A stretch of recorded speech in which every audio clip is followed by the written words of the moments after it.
Good morning, students. That day we started with the chapter Lost Spring and we had done the first portion of it.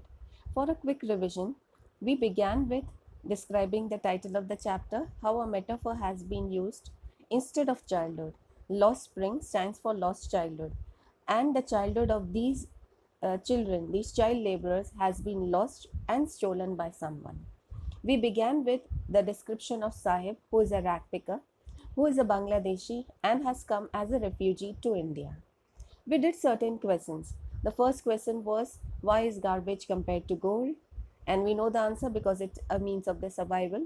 Then why did Sahib's family leave Bangladesh? Why was Anis embarrassed when she made a promise to Sahib? Then what's the verbal irony behind Sahib's name? Then why all the rag pickers have been compared to an army of barefoot boys and compared to morning birds? Then we did the question of why these rag pickers don't wear slippers. Why do they give an excuse also? And the last question was, what is the real implication of the story told by the man from Udupi? Now we are going to begin with the third paragraph on page number 15. I'll request that you keep the books open so that you can underline the main points over here. Now, the Sahib came to India for one major thing, and that was life. And life has three basic necessities: food, clothes, and shelter. Now, they were getting food here, they were getting clothes, and they were getting shelter. In fact, they were living here. But living in which condition? That we have to see here. They lived in a slum, and the slum's name is Simapuri. Now, when you read this particular portion, you'll understand that when people complain about life, they say that life is very tough for them. Just see how tough life becomes for these slum dwellers. So we will do a 6-mark question here, and that 6-mark question you have to read carefully theoretically, and practically you need to understand how the slum people live in such difficult situations. So let us begin with the description of the slum Simapuri. My acquaintance with the barefoot rag pickers leads me to Simapuri. And underline the next statement, a place on the periphery of Delhi, yet miles away from it metaphorically. Now, how can a place be close to a place and far away from a place? Both things are just opposite to each other. So let us see this. A place on the periphery of Delhi. Periphery of Delhi means that it is on the edge of Delhi, on one side of Delhi. That means in terms of distance, it's very close, yet miles away from it metaphorically. So miles away in terms of development. Delhi is the most developed city, and Simapuri is an illegal settlement. It's a slum, and slum is the most underdeveloped portion. So in terms of development, they are far away, but in terms of distance, they are very close. So this can be a higher order thinking skills questions. How is Simapuri on the periphery of Delhi, yet miles away from it? Then those who live here are the squatters, refugees. Those who live here are the squatters who came from Bangladesh back in 1971. Sahib's family is among them. Simapuri was then a wilderness. Wilderness, it was completely a wild area. All these things, like all bushes and all were growing up. So it was completely a wild area. It still is, but it is no longer empty. Now it still is, that means it is still wild. All the bushes and all are not there. The area is completely covered, but it's still a wild area because it's not a planned place. It's slums are illegal settlements, and government does not provide any basic necessities to the slum. Now let's continue.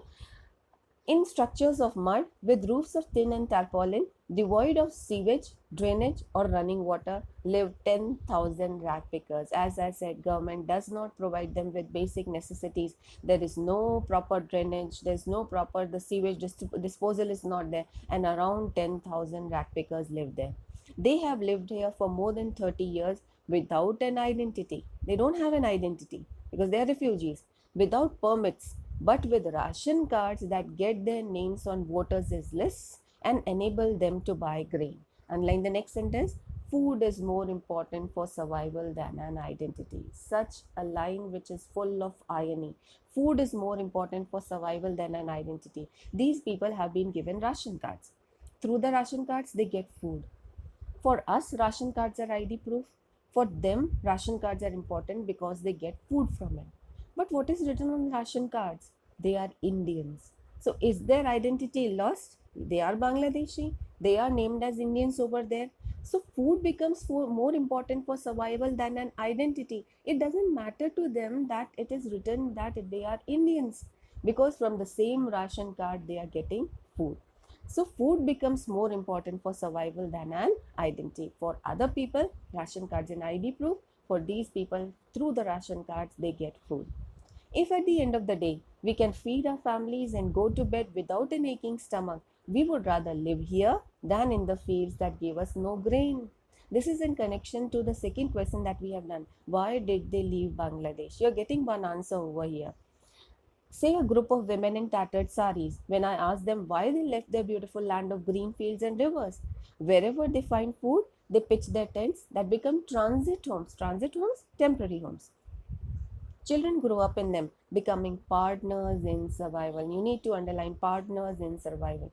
Children become partners in survival. Parents are struggling hard to survive. The children also be with them. They also lift a small bag. They accompany their parents, they do rat picking, and that's why garbage has been compared to gold. They become partners in survival. That's why we call them unprivileged. Then, survival in Simapuri means rat picking. Through the years, it has acquired the proportions of a fine art. Now, just understand how the rat picking has become equal to a fine art.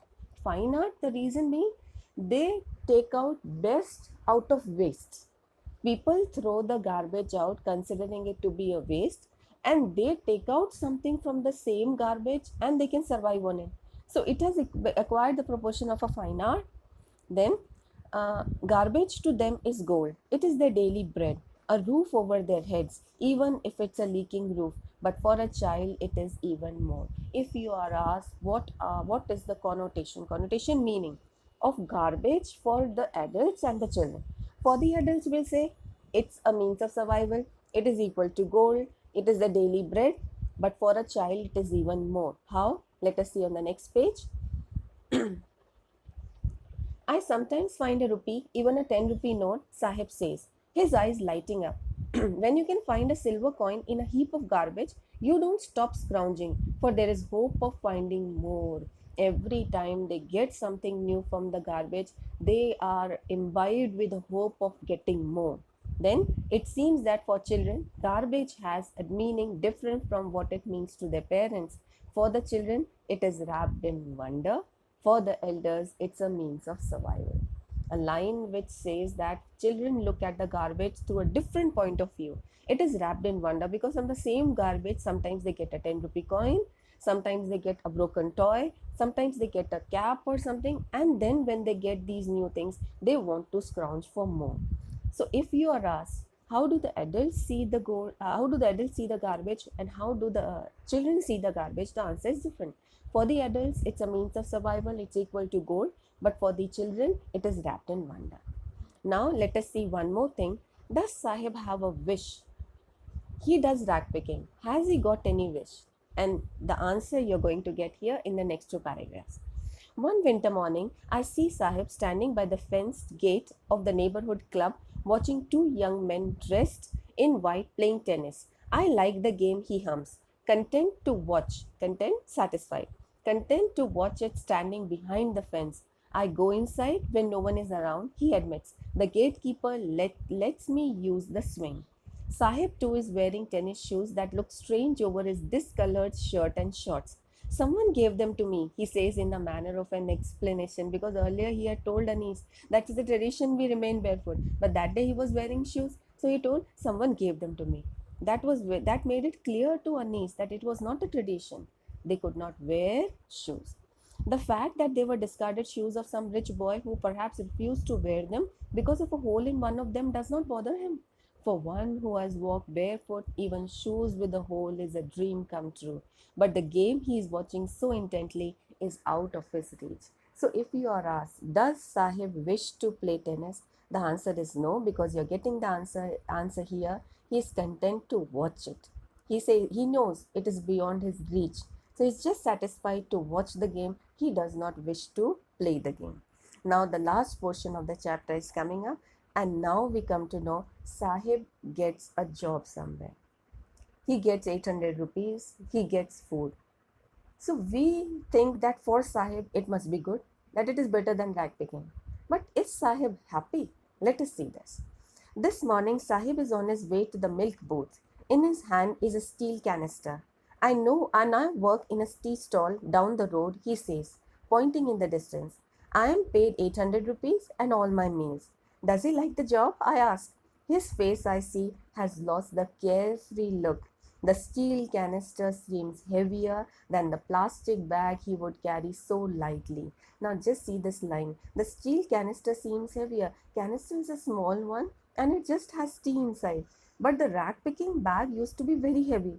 But the opposite has been said here. The steel canister seems heavier than the plastic bag. The reason? Just see. He would carry so lightly over his shoulders.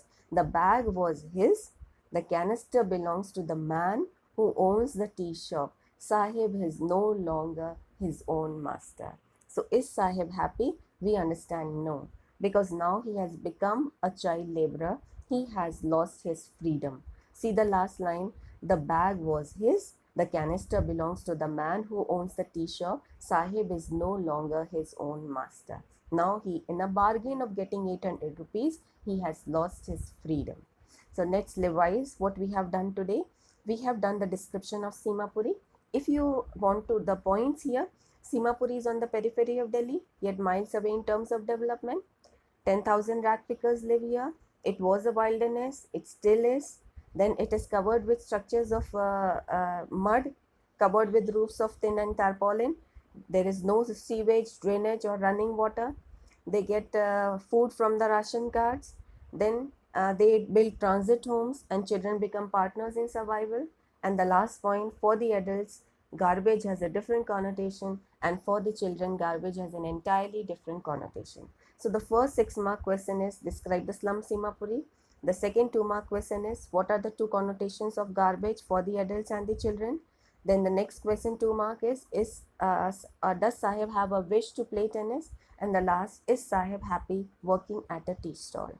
After this, I am sending you the notes. You can see the notes and please read the notes carefully. I'll be sending you the questions also. Thank you.